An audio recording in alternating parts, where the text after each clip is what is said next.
دا په پېښور کې د پښتو د ستر صوفي شاعر رحمان بابا د کلیز عرس دستوره کیږي. د رحمان بابا مزار چې د پېښور په ازارخانه کلي کې دی نن په یوه لویه میله بدل شوی دی. د رحمان بابا د مزار احاطې ته په دننه کېدو خلک ویني چې دلته ځای په ځای باندې سټالونه لګېدلي، څوک د ګرمۍ په دې موسم کې شربتونه پلوري، څوک غمی پلوري. د غمو اخیستونکو ته زیات ملنګان په ځمکه ناست لیدل کیږي او ځینې نور بیا د خوراک څښاک شی نه هم پلوري. د پښتو د لرغونې موسیقۍ څېړنوال او وتلی لیکوال ښاغلی محمد اسلم خان د دغسې غونډو ارزښت په دې ټکو بیانوي. زمونږ پښتانه خصوصا چې د یو ازمیښت سره دې وخت کې مخ دي او په ټوله ګرده پښتونخوا کې هغه کلر دی او کبر دی، چېرته چې پښتانه دي قتلیږي او د هغې وینې بهیږي او پښتانه نشته.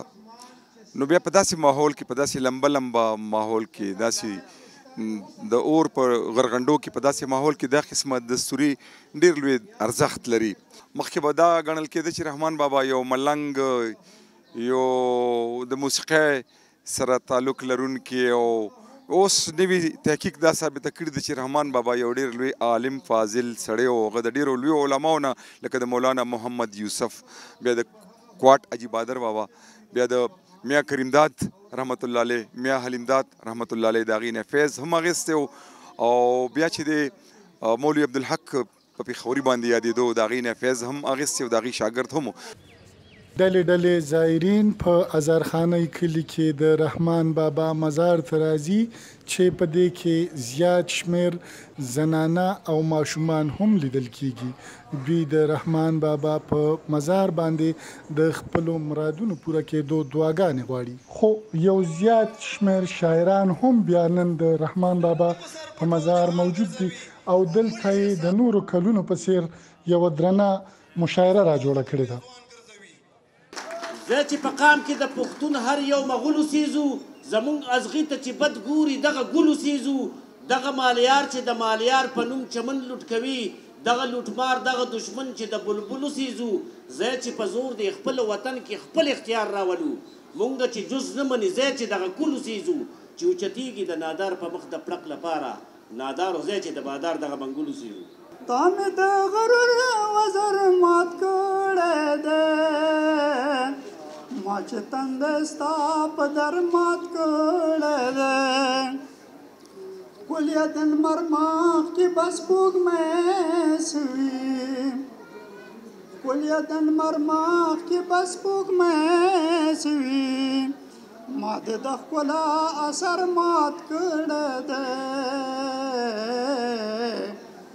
د ادب د قافلې د سب سالاره، د دوحې په غاړه ناست مسته ملنګه، ته مرید نه وې د چا د ډېرو پیر وې، تا دنا نه وې اعلی وې علمګیر وې، په کشور د افغانانو معطر شو، د هر بیت مصرې د زلفې د خوبان شو.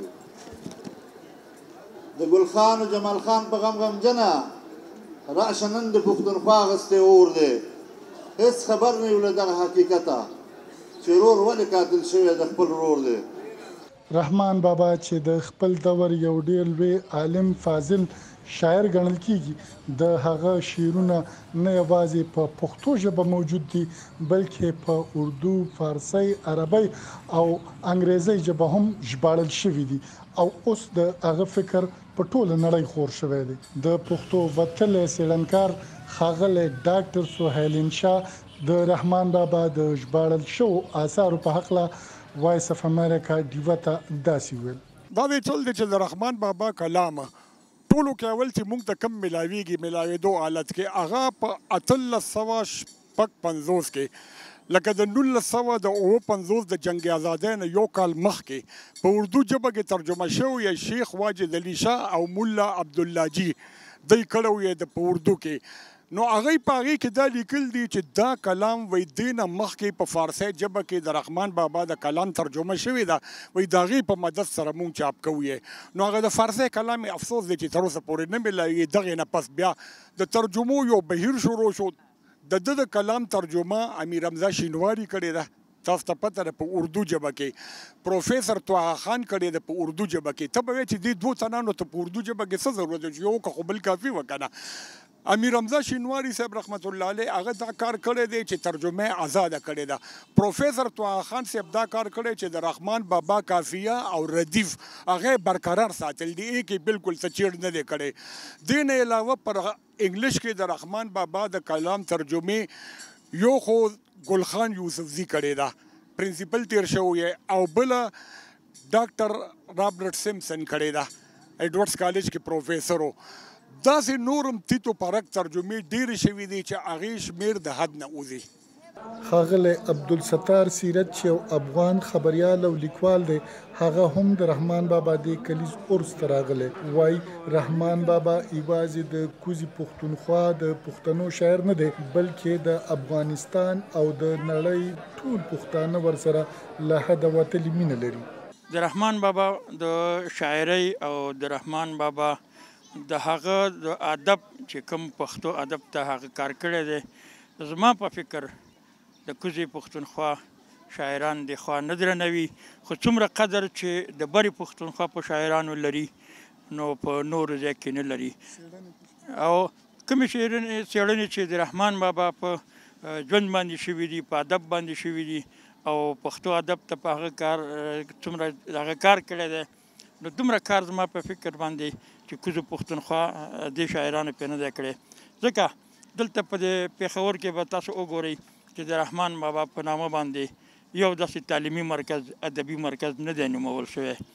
خو رحمان بابا چې کوم هغه خدمت د هغه اثر په بره پښتونخوا دی، نو په افغانستان کې د رحمان بابا په نوم لیسه ده چې زما په فکر د دې زیات پښتانه شاعرانو هلته تللي دي او د رحمان بابا په لیسه کې زده کړې کړي دي. د پېښور په هزارخانۍ کلي کې د رحمان بابا په مزار د دغه کلیزو مشاعرو او عرسونو نمانځنه د کال 1940 راځي پیل شوې ده. په هر کال په باقاعده ډول د رحمان بابا عرس په شاندارو مراسمو نمانځل کیږي.